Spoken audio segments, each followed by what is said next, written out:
Hey everyone. So today we're going to talk about something that I think every educator has felt at some point. It's that frustrating gap, right, between knowing what we should be doing in the classroom and then what actually happens. Okay, so let's just dive right in. I want you to picture this because I'm sure you've been there. You just left a fantastic workshop, right? You're totally inspired. You got all these new ideas buzzing in your head. You are ready to go back and transform your classroom. But then Monday happens. The week gets crazy. And before you know it, 6 weeks have flown by and, well, nothing's really changed at all. Yeah, if that sounds familiar, trust me, you are so not alone. This is such a common thing. It actually has a name. It's called the knowledge action gap, and it's a huge, well-known phenomenon in education. Okay, so what is this thing really? Let's break it down and define the challenge we're actually talking about here.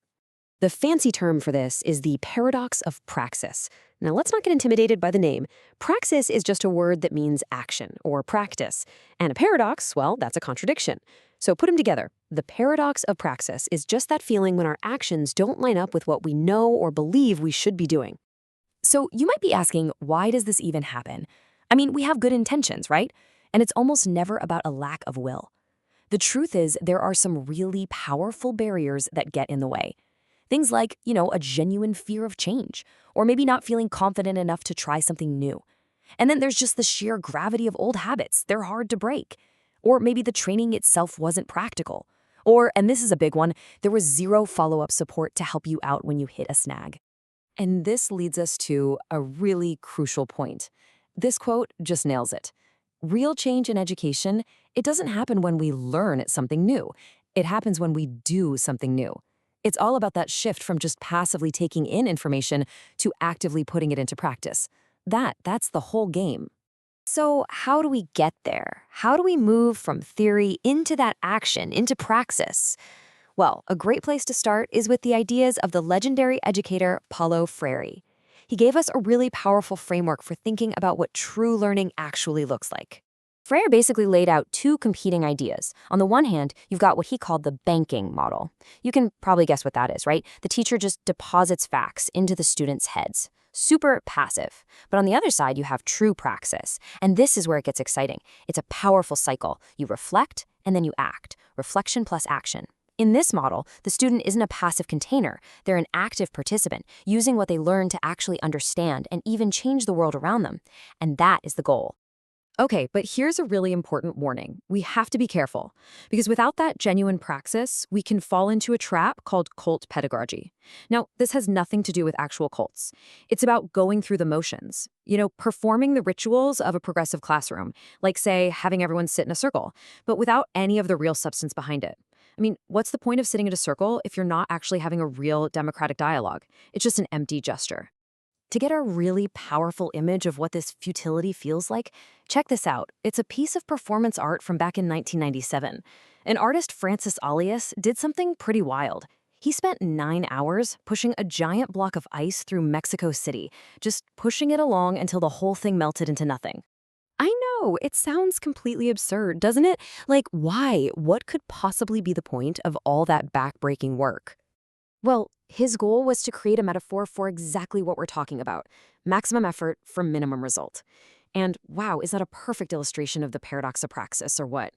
All that inspiration, all that energy you had after that workshop, it just melts away and you're left with what? A little puddle on the pavement. No real lasting change in your classroom. It's a gut punch of a metaphor. So the big question is, how do we stop the ice block from melting? How do we make sure all our effort actually leads to something real and lasting? Okay, that's what we're diving into next. We've got a super practical 3-step guide to help close that gap. And look, the whole approach here is designed to be simple and manageable, so you don't get overwhelmed. It's all about taking small, concrete steps.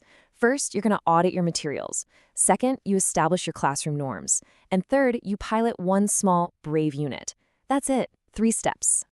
All right, let's break down step 1. Auditing your materials. And listen, this does not mean you have to throw everything out and start over. Not at all. It's more about being a detective with what you've already got. Just open up your current textbooks, look at your curriculum, and start asking some simple but powerful questions. Like, whose voices are we hearing here? Whose stories are front and center? And maybe even more importantly, whose are missing entirely? Okay, on to step 2. Establish norms. This is all about building the foundation. Think about it. You can't just jump into a super deep, critical discussion about some complex topic without practicing how to have that conversation first. So you start small. You practice the process with low-stakes stuff. Seriously, have a structured debate about whether pineapple belongs on pizza. It sounds silly, but what you're really doing is building the trust and the skills your students will need for those much bigger, tougher conversations down the road. And that brings us to step 3, pilot a brave unit. The key word here is pilot. Don't try to overhaul your entire curriculum for the year. Just start with one single unit. Build it around one of those big, juicy, ungoogleable questions, the kind that really requires thinking, not just a quick search. And here's a pro tip to make it really stick. Partner with someone in the community. Give your students a real, authentic audience for their work. It changes everything. So, let's wrap this up, but not with a summary, with a challenge directly to you.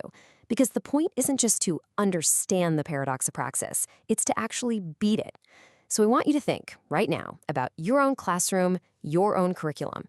What's one small, brave unit you could pilot this semester? What is the one first step you can take to finally turn all that knowledge into real, meaningful action?